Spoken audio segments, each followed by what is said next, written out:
আমির খান আবারও বিয়ে করতে যাচ্ছেন। উনি যাকে বিয়ে করতে যাচ্ছেন তিনি কে, কী আসার বিষয় সেটা একটু পরে বলছি। তবে যেটা নিয়ে মেনলি কথা বলতে চাই সেটা হচ্ছে আমির খানের এই বিয়ে করার ভিতরে একটা প্যাটার্ন খুঁজে পেয়েছি, এবং প্যাটার্নটা কোনো ভারতীয় প্যাটার্নে মেলে না, সেটা মেলে হচ্ছে অ্যাকচুয়ালি হলিউডের প্যাটার্নের সাথে। হলিউডের প্যাটার্ন বলতে আবার আপনারা চমকে যান না যে কী প্যাটার্নের কথা বলতে চাচ্ছি। প্যাটার্নটা অ্যাকচুয়ালি পার্টিকুলার দুজন মানুষের সাথে, একজন হচ্ছেন টম ক্রুজ এবং আরেকজন হচ্ছেন লিওনার্দো ডিক্যাপ্রিও। তো এদের ব্যাপারটা কি, এখন পর্যন্ত টম ক্রুজ উনি অনেকগুলো বিয়ে করেছেন, তার মাঝে সবচেয়ে বেশি সময় ধরে উনি বৈবাহিক সম্পর্কে আবদ্ধ ছিলেন আমার প্রিয় অভিনেত্রী নিকোল কিডম্যানের সাথে।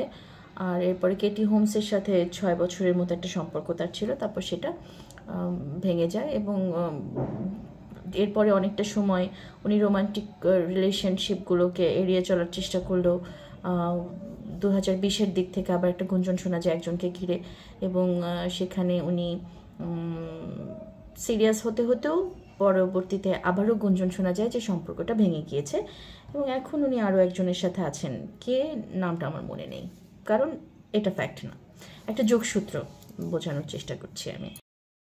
এবারে বলি লিওনার্দো ডিক্যাপ্রিওর কথা। লিওনার্দো ডিক্যাপ্রিও উনি যখন কাউকে ডেট করেন তখন সেই মেয়েটির বয়স 23 বছরের চেয়ে একদিনও বেশি হয় না, এবং এটা একটা মজার ব্যাপার। এটা কারা গবেষণা করে বের করেছে জানি না, কিন্তু এই ব্যাপারে আপনারা যদি গুগলে সার্চ দেন তাহলে দেখবেন যে তার এখন পর্যন্ত যতগুলো গার্লফ্রেন্ড আছে তাদের বয়স কারোরই 23-এর বেশি নয়, এবং উনি একজন গার্লফ্রেন্ডকে ছেড়ে দিয়েছিলেন সম্ভবত তার জন্মদিনে, 24তম জন্মদিনের দিন। হ্যাঁ, তো এই হচ্ছে লিওনার্দো ডিক্যাপ্রিও।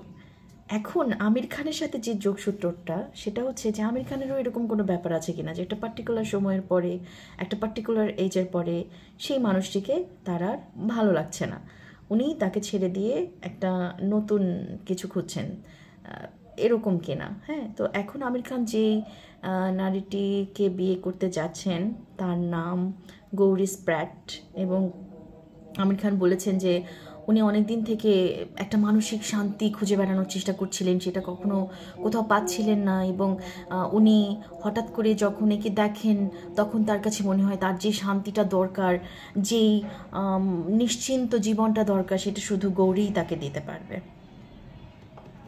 এবং গৌরীকে তিনি শাহরুখ খান এবং সালমান খানের সাথে পারিবারিক ডিনারে পরিচয় করিয়েও দিয়েছেন। তো ব্যাপারটা হচ্ছে যে হলিউডের আছে টম ক্রুজ এবং লিওনার্দো ডিক্যাপ্রিও, বলিউডের আছে আমির খান, বাংলাদেশের জন্য কি শাকিব খান?